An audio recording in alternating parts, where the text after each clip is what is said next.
하나님의 말씀은 창세기 26장 12절에서 22절입니다. 우리 주보와 앞에 스크린에 나와 있습니다. 이삭이 그 땅에서 농사하여 그의 백배나 얻었고 여호와께서 복을 주심으로 그 사람이 창대하고 왕성하여 마침내 거부가 양과 소가 때를 이루고 종이 심이 많으므로 블레셋 사람이 그를 시기하여 그 아버지 아브라함 때 그 아버지의 종들이 판 모든 우물을 막고 흙으로 메운 아비멜렉이 이삭에게 이르되 네가 우리보다 크게 강성한 즉 우리를 떠나라. 이삭이 그곳을 떠나 그랄 골짜기에 장막을 치고 거기 거류 그 아버지 아브라함 때 팠던 우물들을 다시 팠으니 이는 아브라함이 죽은 후에 블레셋 사람이 그 우물들을 메웠습니다. 이삭이 그 우물들의 이름을 그의 아버지가 부르던 이름으로 불렀더라. 이삭의 종들이 골짜기를 파서 그날 목자들이 이삭의 목자와 다투어 이르되 이 물은 우리의 것이라 하며 이삭이 그 다툼으로 말미암아 그 우물 이름을 에색이라 하였으며 또 다른 우물을 봤더니 그들이 또 다툼으로 그 이름을 신나라 하였습니다. 다 같이 읽겠습니다. 이삭이 거기서 옮겨 다른 우물을 봤더니 그들이 다투지 아니하였으므로 그 이름을 르호봇이라 하여 이르되 이제는 여호와께서 우리를 위하여 넓게 하셨으니 이 땅에서 우리가 번성하리로다 하였더라. 아멘. 따라하겠습니다. 백배의 열매를 맺읍시다. 다시 한번 믿음으로 시인하겠습니다. 백배의 믿음을 맺읍시다. 옆에 있는 분들에게 백배의 열매를 맺으십시오. 서로 축복하겠습니다. 우리 백배의 열매를 맺으시기를 예수 이름으로 축원드립니다. 성경에서 백배의 열매를 맺었다고 기록된 구절은 오늘 성경 본문에 말씀밖에 나와 있지 않습니다. 그래서 우리가 어떻게 하면 백배의 열매를 맺을 수 있을까? 오늘 본문의 말씀을 중심으로 한번 점검해 보고 우리가 이 땅에 사는 동안 백배의 열매를 다 맺고 우리 주님 앞에 서시는 우리 모든 분들 되어주시기를 예수 이름으로 축원합니다. 자, 이삭이 백배의 열매를 맺었습니다. 농사를 지었는데 백배의 열매를 맺었습니다. 자, 신약 성경에 와서 배수를 이야기할 때 30배, 60배, 100배의 열매, 100배에 대해서 말씀하고 있습니다. 자, 주님이 이 배수를 이야기하실 때는 씨 뿌리는 비유를 말씀했습니다. 농부가 나가서 씨를 뿌렸는데 씨가 밭에 떨어졌습니다. 어떤 밭에서는 어떤 밭이 있는데 그 밭은 길과 같은 밭이 있었다고 했고요. 어떤 밭은 바위와 같은 밭 또는 돌밭과 같은 밭이 있다고 했습니다. 어떤 밭은 가시밭이 있다고 했고요. 어떤 밭은 옥토와 같은 밭이 있다고 했습니다. 자, 어떤 밭에 떨어진 것이 30배, 60배, 100배 열매를 맺었나요? 옥토에 떨어진 밭이 30배, 60배, 100배 열매를 맺었습니다. 자, 주님께서 비유로 말씀하시면서 밭은 우리의 마음이라고 말씀하셨고 씨는 하나님의 말씀이라고 말씀했습니다. 그래서 씨가 언제 떨어집니까? 설교 시간을 통해서 여러분 마음속에 씨가 지금 떨어지고 있습니다. 어떤 사람은 길가와 같은 밭, 어떤 사람은 바위와 같은 밭, 어떤 사람은 가시와 같은 밭, 어떤 사람은 옥토 같은 밭이 있는데 각각 사람의 마음은 네 가지의 마음이 있다는 것입니다. 저는 여기에 있는 우리 모든 서울주사랑교회 성도님들이 한 사람도 빠짐없이 옥토가 되셔서 최소한 30배, 이삭과 같이 100배 열매를 맺어지게 되시기를 예수 이름으로 축원합니다. 우리 그렇게 믿으시면 다 같이 아멘 하겠습니다. 100배 열매가 맺어져야 돼요. 그러기 위해서는 어떻게 되냐면 옥토가 돼야 됩니다. 자, 우리 밭은 마음이라고 그랬습니다. 제가 여러분에게 누누이 말씀드립니다. 마음을 관리하는 것은 너무나 중요합니다. 따라하겠습니다. 마음을 관리하는 것은 너무나 중요합니다. 자, 그래서 잠언서 4장 23절에 말씀했습니다. 무릇 지킬만한 것 중에 너희 뭐를 지키라 했습니까? 마음을 지키라. 이는 생명의 근원이 여기에서 난다고 말씀했습니다. 마음을 지키라는 거예요. 마음을 빼앗기는 순간에 몸이 움직이게 되어 있습니다. 몸이 움직이면 행동으로 나타나게 되어 있고 행동으로 나타나면 열매를 맺게 되어 있다는 것입니다. 그래서 마음을 다스리는 게 너무나 중요합니다. 그래서 우리가 기도할 때마다 하나님 내 마음을 잘 다스리게 도와주십시오. 하나님 내 자녀들의 마음을 잘 다스리게 도와주십시오. 나쁜 것, 유혹되는 것에 미혹당하지 말게 하시고 마음을 잘 다스리게 도와주시옵소서. 우리가 기도해야 될 줄로 믿습니다. 마음을 잘 다스려야 돼요. 요즘에 마음이 내킨 대로 살면 안 됩니다. 우리가 어떤 사람들이었습니까? 에베소서 2장 1절을 보십시오. 허물과 죄로 죽었던 너희를 살리셨도다. 그때 너희는 그 가운데서 행하여 세상 풍속을 따르며 공중의 곳에 잡은 자를 따랐으니 곧 지금 불순종의 아들들 가운데서 역사하는 영이라. 전에 우리도 육체에 원하는 대로 행하며 육체와 마음에 원하는 대로 행하여 본질상 진노의 자녀라고 그랬습니다. 우리는 어떤 사람이었습니까? 옛날에 육체의 욕심을 따라 살았습니다. 육체와 마음이 원하는 대로 살았어요. 만약 여러분이 지금도 세상에 나가서 마음이 원하는 대로 끌려다니고 마음이 원하는 대로 살고 텔레비전 보고 싶은 대로 보고 잠을 자고 싶은 대로 자고 좀 더 자자, 좀 더 눕자, 좀 더 쉬지 않은 자에게 가난이 도적같이 그 사람이 온다고 그랬습니다. 마음이 내키는 대로 끌려다니면은 마귀에게 끌려다니는 거예요. 전에 우리는 육체의 욕심을 따라 지냈습니다. 육체와 마음이 원하는 대로 살았습니다. 그래서 우리 마음을 잘 지키라는 것입니다. 예수님께서 제자들과 같이 밥을 먹고 있습니다. 마태복음 15장에 예수님이 제자들과 같이 밥을 먹는데 씻지 않는 손으로 제자들이 밥을 먹었습니다. 유대인들에게는 뭐가 있냐면 정결법이라고 있어요. 밖에 나갔다가 돌아오면 손을 씻어야 돼요. 그들이 죄를 많이 지었으면요, 물속에 완전히 들어갔다가 나온 다음에 예배당에 들어가야 됩니다. 그 유대인들의 정결법이에요. 제자들이 씻지 않는 손으로 밥을 먹었어요. 그러니까는 바리새인들이 와가지고 막 비난합니다. 어떻게 너희들이 씻지 않는 손으로 밥을 먹을 수 있느냐. 그때 주님이 말씀하십니다. 마태복음 15장 18절에 입에서 나오는 것은 마음에서 나오나니 이런 것들이 사람들을 더럽게 하느니라. 마음에서 나오는 것들은 악한 생각과 살인과 간음과 음란과 도둑질과 거짓 증거와 비방이니 이런 것들이 사람을 더럽게 하는 것이요 씻지 않는 손으로 먹는 것이 사람을 더럽게 하지 않는다고 그랬습니다. 자, 마음에서 나오는 것이 사람을 더럽게 한다고 믿으시면 아멘 하겠습니다. 악한 생각, 살인, 간음, 음란, 도둑질, 거짓 증거, 비방 이런 것들이 마음에서 나오는데 이것들이 사람을 더럽게 한답니다. 그래서 마음을 우리가 잘 다스릴 필요가 있습니다. 우리 요한복음 13장 2절에 여러분과 누누이 말씀을 나눴습니다. 마귀가 가룟 유다의 마음속에 예수를 팔려는 생각을 집어넣었어요. 그 생각이 돌아왔을 때 그거를 품고 묵상했습니다. 그게 점점 커지니까 예수님을 나중에 팔아버리고 말았습니다. 안 좋은 생각이 들어올 때 우리는 예수님의 이름으로 반드시 몰아내야 될 줄로 믿습니다.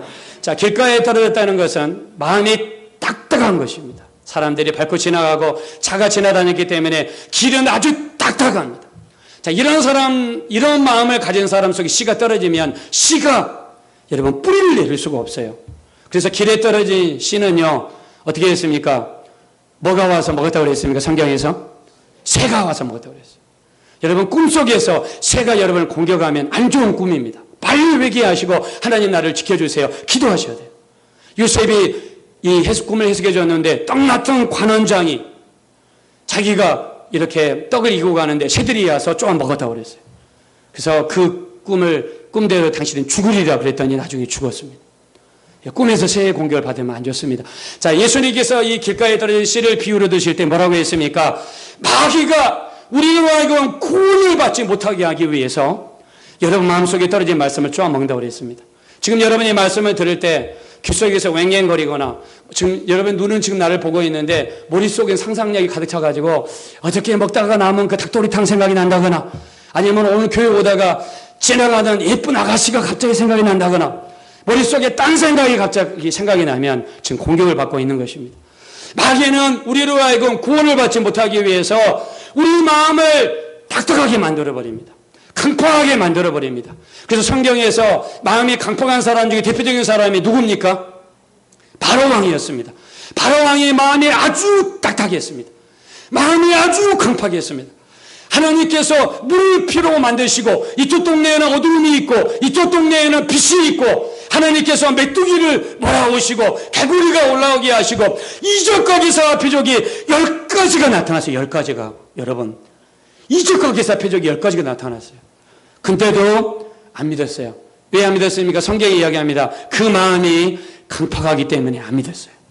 강팍하면 여러분 믿을 수가 없어요. 그래서 우리가 마음이 강팍하면 안 됩니다.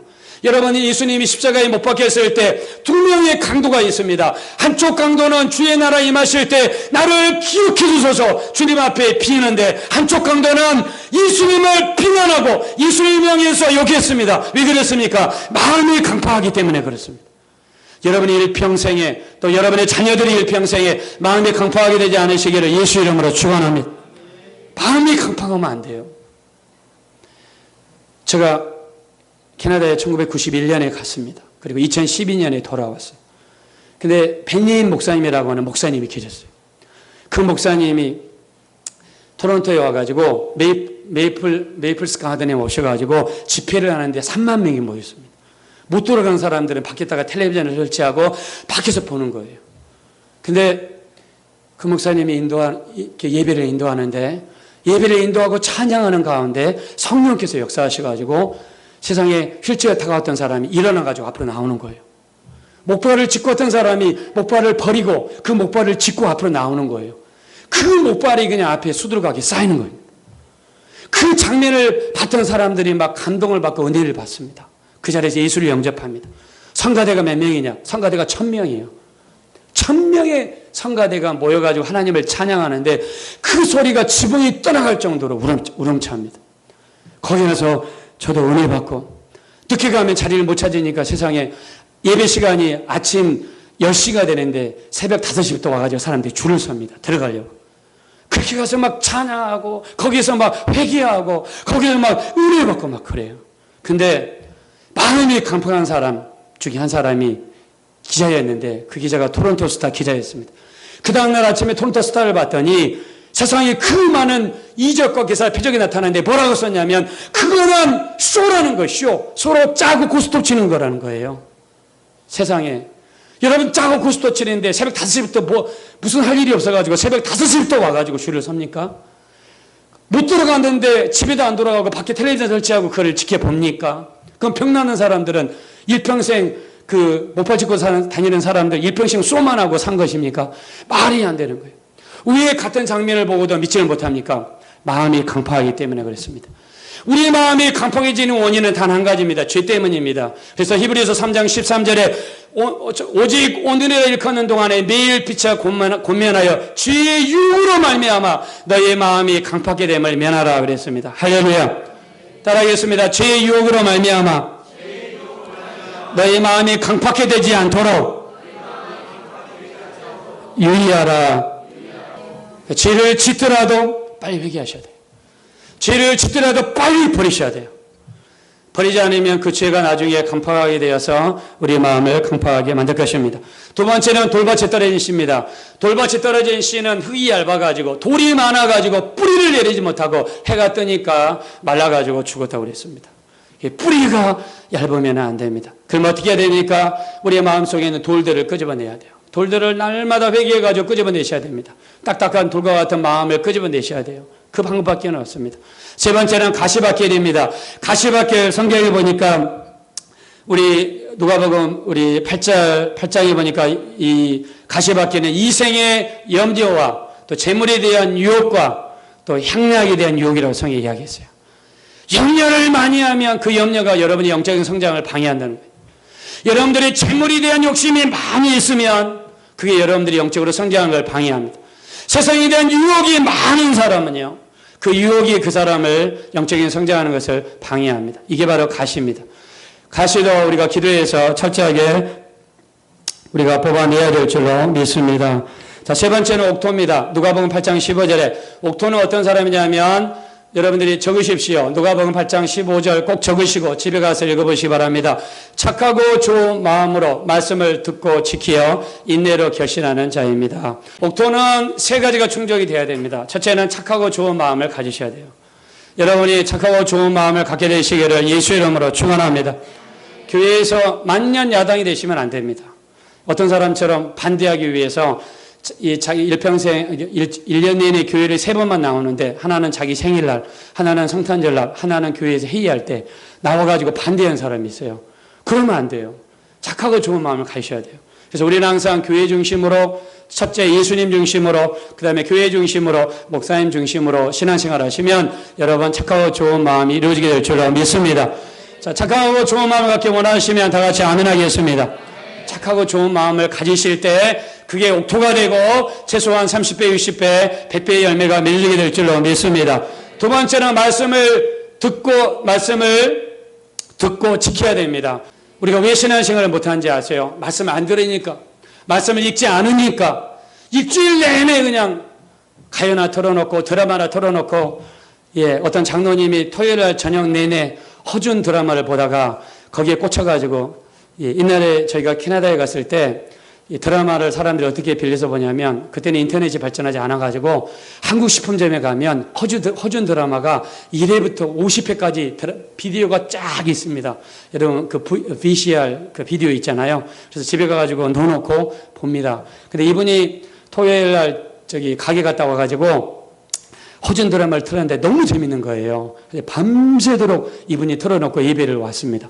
근데 그날 이분이 대표 기도였어요. 그래서 우리는 보통 하나님 아버지 그렇게 하잖아요. 근데 이분이 너무 이렇게 드라마에 꽂혀가지고 전하라고 시작하셔가지고 이 기도 기도를 시작했답니다. 머리에 꽂혀가지고 들어 주시옵소서 죄인이 옵니다. 자, 무엇이 들어가는지 우리가 이렇게 나오지 않습니까? 그래서 우리가 말씀을 자꾸 드려야 됩니다.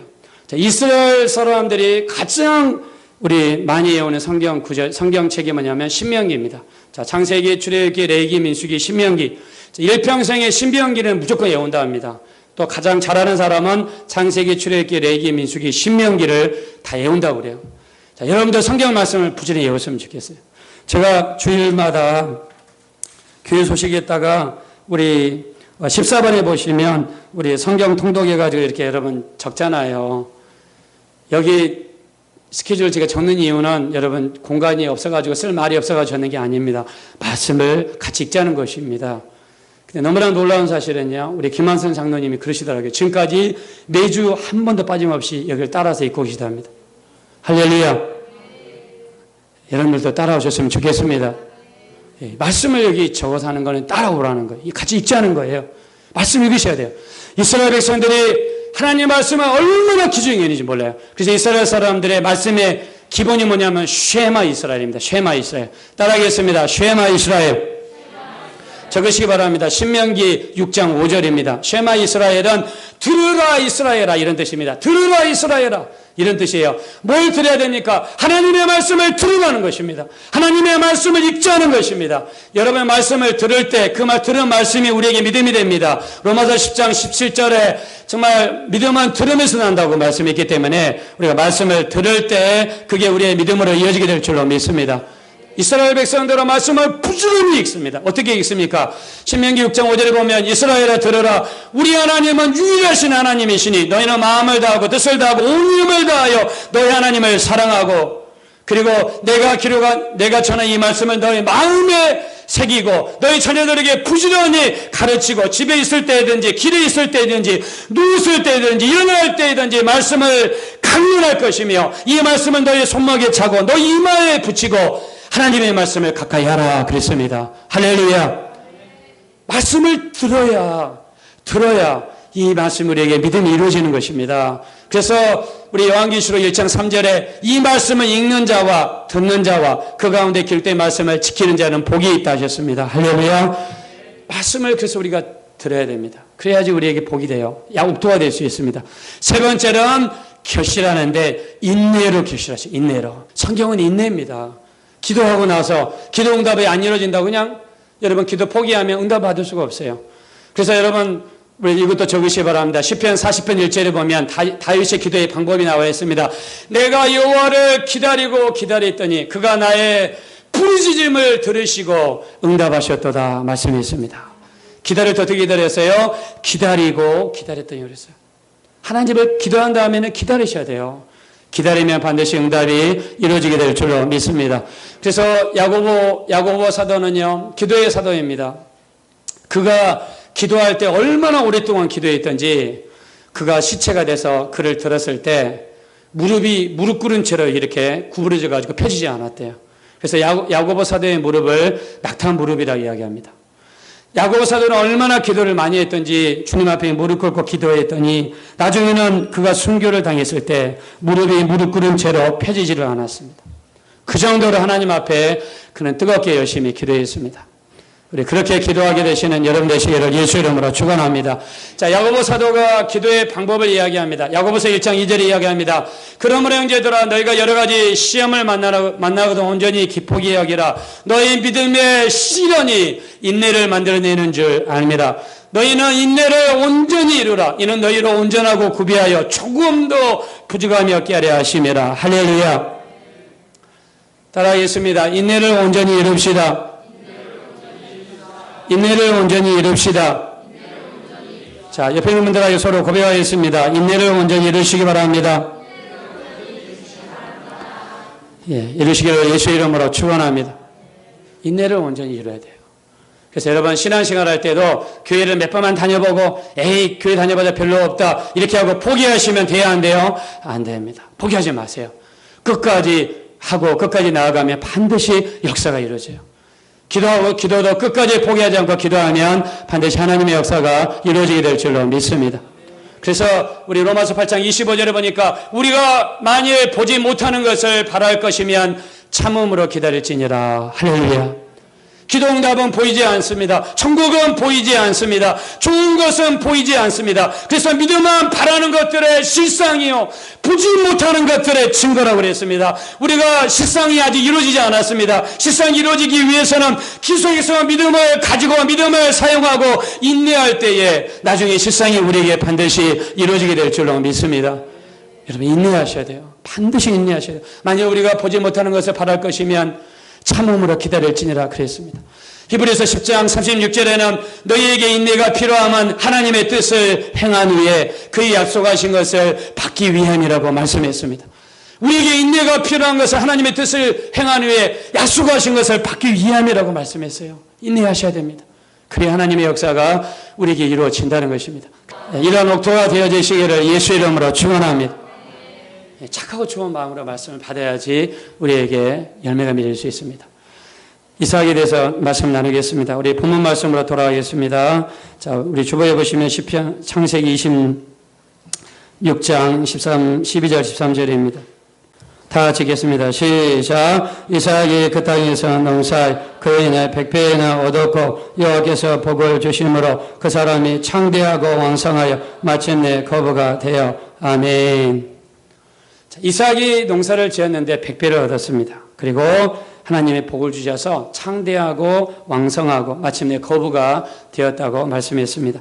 자, 이삭이 이렇게 복을 받을 수 있었던 이유, 또 이삭이 100배의 축복을 받았던 이유, 자, 첫째는 순종의 사람이었기 때문입니다. 자, 순종하면 하나님의 축복이 우리 가운데 이루어지게 될 줄로 믿습니다. 자, 예수 믿는 사람은 첫째 내 자신을 버려야 됩니다. 내 자아와 고집과 아집을 버려야 됩니다.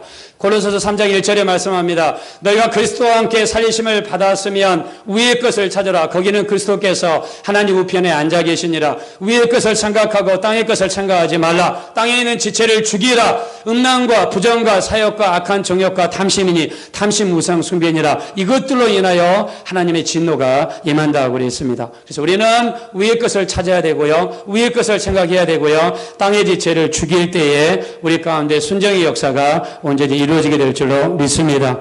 그래서 신앙생활은 날마다 자기 자신과의 싸움이에요. 육체적인 사람과 영적인 사람과의 싸움입니다.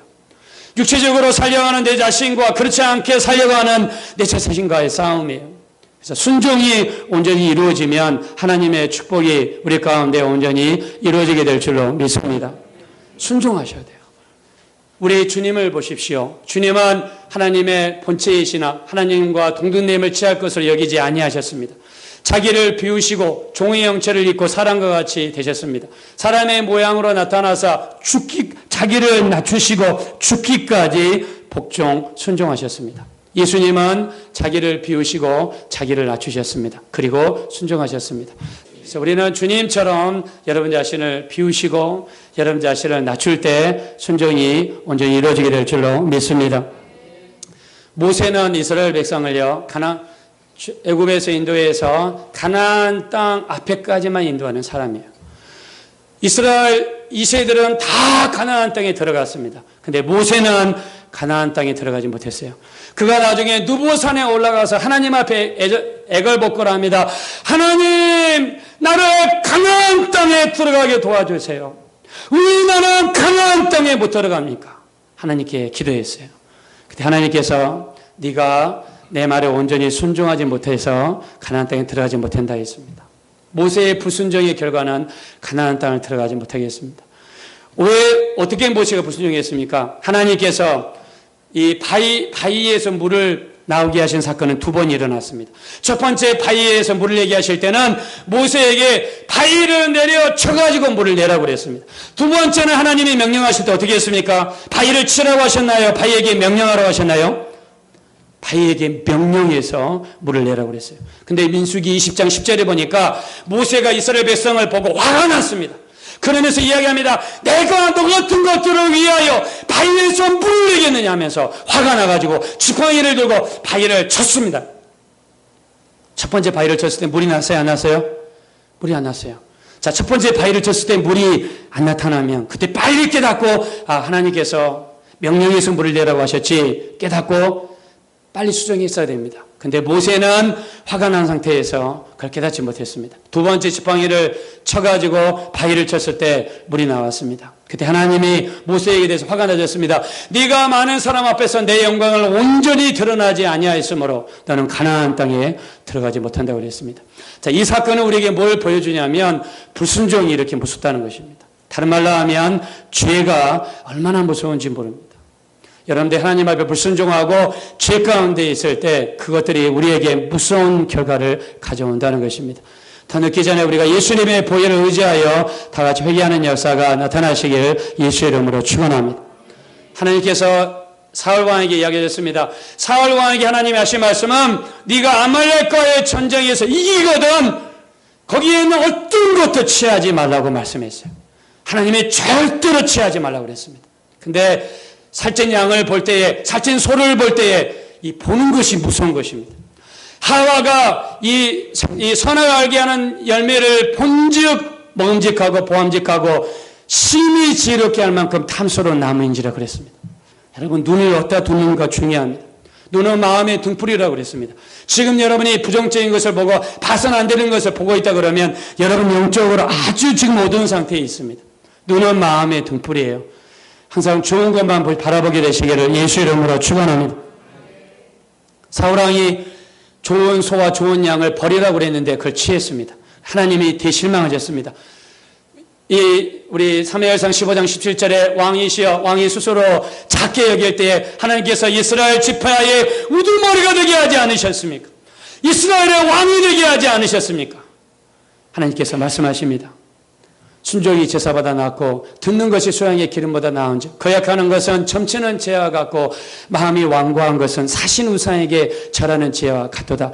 왕이 하나님의 말씀을 버렸으므로 하나님께서 왕을 버리셔서 왕이 되지 못하게 하셨나이다 그랬습니다.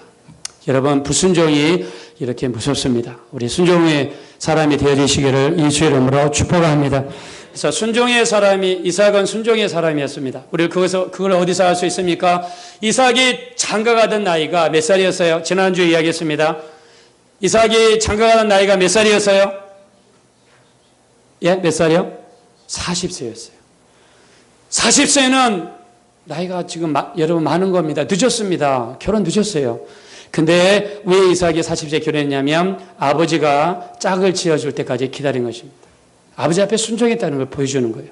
창세기 22장에 보니까 이삭이 줄에 묶여가지고 제단 위에 올라가 있었습니다. 아버지가 자기를 죽일 때까지 이삭이 저항하거나 거역했다는 구절이 성경에 없습니다.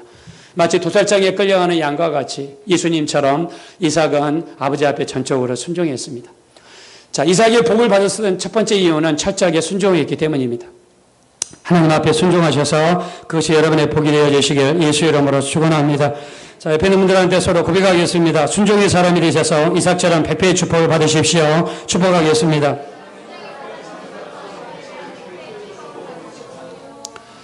예, 진심으로 순종하기 원하시면 아멘 하겠습니다. 예, 여기서만 하지 마시고 진짜 순종하시기 바랍니다. 자, 저는 교육학에 대해서 잘 모르지만 제가 학교에 다니면서 뭐 교육 개론이라든가 이렇게 몇 가지 들은 것 중에서 배운 것입니다. 자, 얘들이 태어났을 때, 자, 우리 사무실에 있는 엄마들도 들으시기 바랍니다. 자, 얘들이 태어났을 때 이들 교육이 아주 중요합니다. 자, 여자분들 잘 들으세요. 이들 교육이 아주 중요합니다. 예, 특히 유아교육이 아주 중요합니다. 4살 전까지 여러분 교육을 시키면 교육 효과가 몇 퍼센트 정도 될 것 같아요? 100% 중에서 100%입니다. 4살 전에 교육을 시키면 100%예요. 여러분, 4살까지는요, 애기들의 뇌는 백지와 같답니다. 백지. 그래서 아버지가 술 먹고 가지고 주정 부리면 그게 다 들어갑니다. 그냥 다 들어가가지고 애들한테 다 쓰여지는 거예요. 엄마가 욕하잖아요. 이 몽둥이로 허리를 걸칠 놈아, 막 이런 식으로 욕하잖아요. 다 들어갑니다. 다 들어가. 인성이 나빠지는 거예요. 애들이. 욕하는 게 그렇게 안 좋습니다. 욕하시면 안 돼요. 자, 그래서 4살 전까지 교육을 시키면 100%, 5살까지 교육을 시키면 80%, 10살까지 교육을 시키면 60%, 15살까지 교육을 시키면 40% 효과가 있답니다. 여러분, 유아교육을 철저히 시키세요. 특히 이렇게 천재교육이라든가 지혜교육을 시키는 그런 데가 있다면 그런 데를 꼭 보내세요. 영재교육 굉장히 중요합니다. 많이 아는 게 중요한 게 아니라 지혜가 중요하죠. 그래서 여러분 4살 전까지 교육이 이렇게 중요합니다. 우리 찬주 형제님, 찬주 집사님 알겠습니까? 예, 아멘이십니까? 예, 우리 꼭 교육을 시키세요. 이 칼 비대 교육법이라고 있어요. 칼 비대 교육법. 우리 관심 있는 분은 적으시기 바랍니다. 칼 비태 교육법인데 칼 비태라는 분은 목사님이세요. 자, 근데 이분이 유아교육의 선구자십니다. 이분의 교육법이 프레벨과 몬테소리, 여러분 몬테소리 아시지 않습니까? 몬테소리에 어마어마한 영향을 준 교육법이 칼 비태 교육법이라고 합니다. 자기 자녀가 태어났는데 이분이 세상에 15살부터, 15살이 아니라 15일 됐을 때, 보름 됐을 때 옆에서 이렇게 그 책을 읽어주는 거예요. 부지런히 책을 읽어주는 거예요. 옆에서 책 읽어주고 그 다음에 성경책을 계속해서 옆에서 읽어줬다 합니다. 15일 됐을 때부터 옆에서 계속해서 읽어줬대요.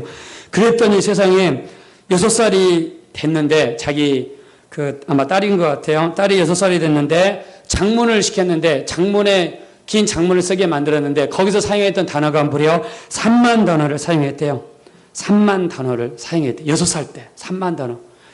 그리고 6살 때까지 자기 모국어를 3만 단어를 사용했는데 10살부터 외국어를 시켰는데 외국어를 교육시켰는데 2년 정도 지나가지고 8살이 됐는데 8살이 돼가지고 자기 딸이 구사하는 외국어가 몇 가지냐면 6개의 외국어를 이야기했대요.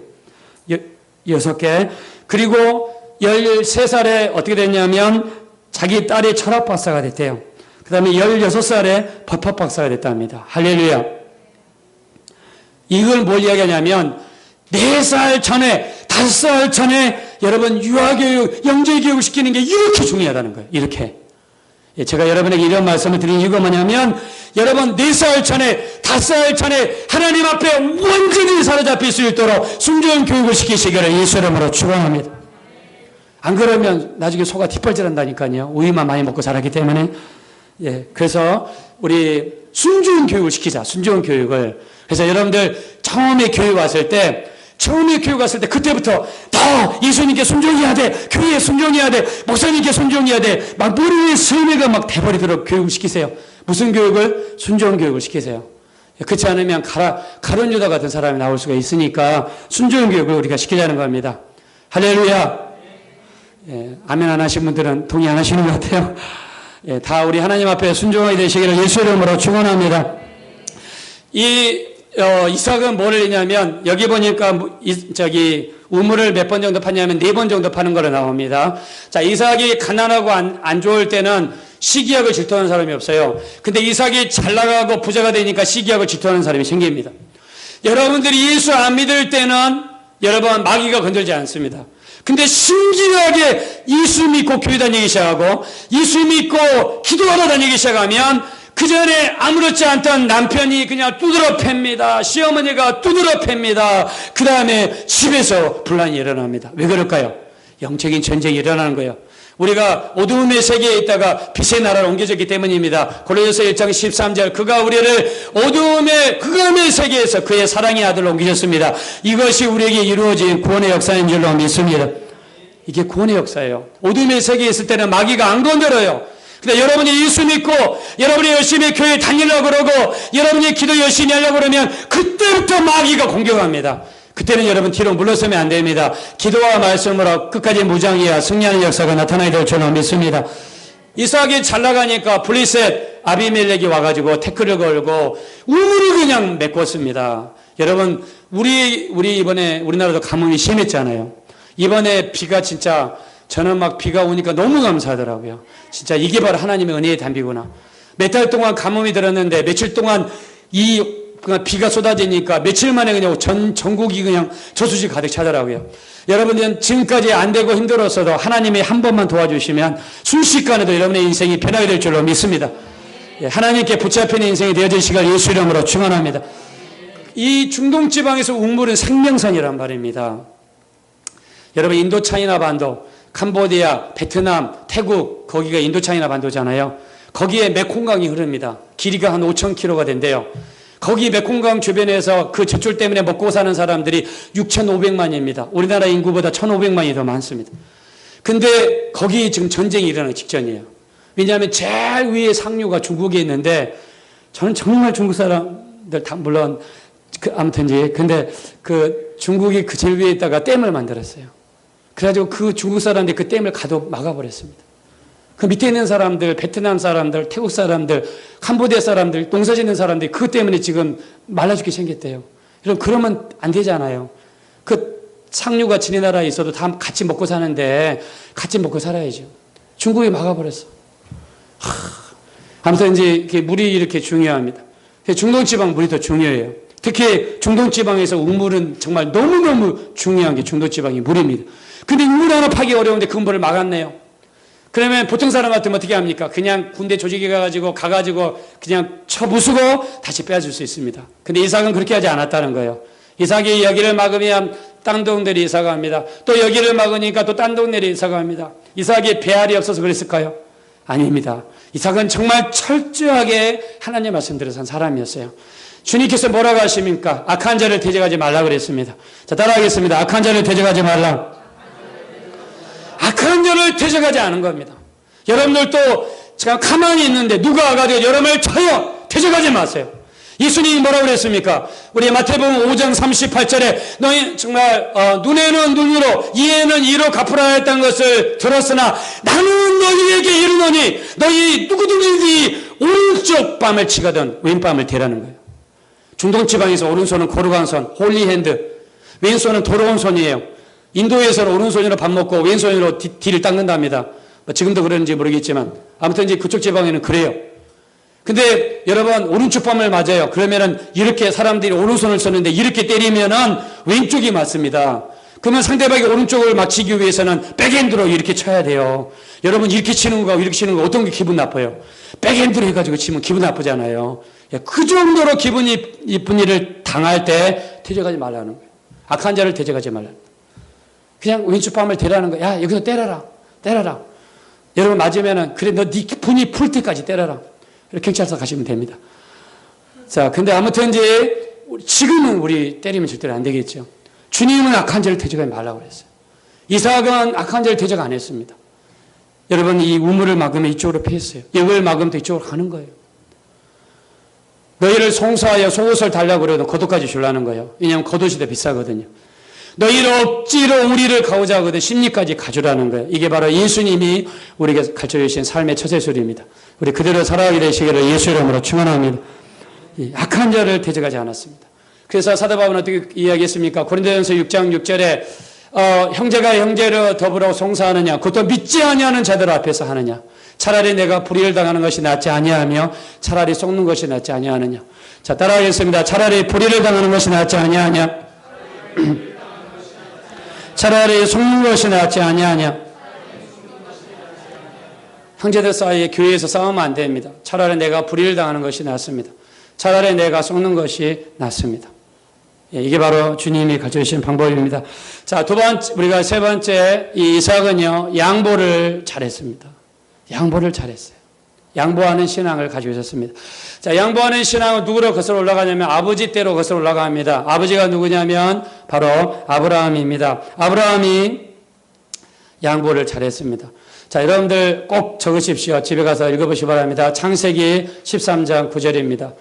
자, 아브라함이 양을 치는데 조카 롯도 양을 쳤습니다. 근데 롯의 이 목자들과 아브라함의 목자들이 늘 더불어 싸웠습니다. 불 때문에 싸우고 우물 때문에 싸웠습니다. 늘 싸우는 거예요. 그때 아브라함은 삼촌의 권위를 이용해서 좋은 것을 빼앗을 수 있는 자격이 충분히 있었습니다. 근데 아브라함 어떻게 말했습니까? 나의 조카 롯아, 네가 좌하면 내가 우하겠고 네가 우하면 내가 좌하겠다 그랬습니다. 자, 이런 부모의 좋은 영성은 자녀들에게 그대로 유전이 이루어지게 될 줄로 믿습니다. 자, 여러분에게 좋은 영성을 가지셔서 자녀들에게 물려주시기를 예수의 이름으로 축원합니다. 자, 세 번째는 이 아무리 핍박해도 이삭은 가는 곳마다 우물을 팠습니다. 근데 우물을 실제로 중동지방에서 일평생 하나 파기도 너무나 어렵습니다. 근데 우물 가는 곳마다 우물 파는 것을 보고 이 블레셋 왕이었던 아비멜렉이 나중에 찾아와서 내가 너를 통하여 하나님이 함께 계심을 보았노라 라고 고백합니다. 그리고 화친의 약속을 청합니다. 그들이 포기한 거예요. 포기한 거예요. 그래서 이삭은 선유로서 악을 이겼습니다. 자, 그래서 우리 신앙생활에서 중요한 것은 우리는 어떤 사람들입니까? 시편 37편 24절을 보니까 우리가 넘어져도 아주 엎드러지지 아니하면 하나님께서 우리를 붙들고 계시기 때문이라고 그랬습니다. 하나님이 우리와 함께 하시면 결국에는 우리가 승리하는 역사가 나타나게 될 줄로 믿습니다. 자, 우리 이삭은 결국에는 하나님이 함께 하심을 보여줬던 사람이 바로 이삭이었습니다. 여러분들도 이 땅에서 어려움을 당하고 힘든 일이 당할 때마다 그때마다 더욱더 말씀으로 돌아오고 기도로 돌아오셔서 하나님이 하시는 역사를 나타내심으로 말미암아 여러분 주변에 있는 모든 사람들이 하나님이 여러분과 함께 하심을 보여줄 수 있는 귀한 여러분의 삶이 되어주시기를 예수님의 이름으로 축원드립니다. 이 시간에 기도하겠습니다. 기도하실 때 참으로 우리 이삭과 같이 우리 좋은 옥토가 되게 도와주십시오. 순종하는 사람이 되게 도와주십시오. 악한 자를 데려가지 말게 하시고 양보하는 사람이 되게 하시고 하나 살아계신 하나님의 역사를 보여주는 우리의 삶이 되어지게 해달라고 우리 합심으로 간절히 기도하겠습니다. 그러시고 제불하시는 하나님 아버지, 우리 아버지 하나님 고맙습니다.